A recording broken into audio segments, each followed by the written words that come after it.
Bilirsiniz, zina böyük günahlardandır. Həlak edici böyük günahlardandır. Göz zinası onu aparan yoldur. Uca Allah Kur'an-ı Kerim'de buyurur ki: وَلَا تَقْرَبُ zina. Zinaya yaxınlaşmayın. Alimler buyururlar ki, zinaya yaxınlaşmaq, zinanın gerektirdiği şeyləri etməklə olur.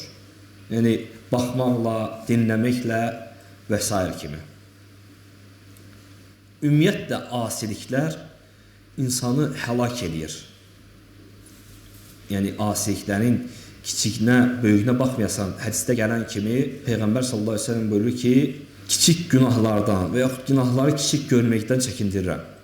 Çünki onlar insanın üzərində o qədər toplanar ki, hətta insanı həlak eləyər. Kiçikdir deyib eləyirsən, balaca günahdır, kiçik günah deyib eləyirsən, o qədər toplanar ki, insanı həlak eləyər.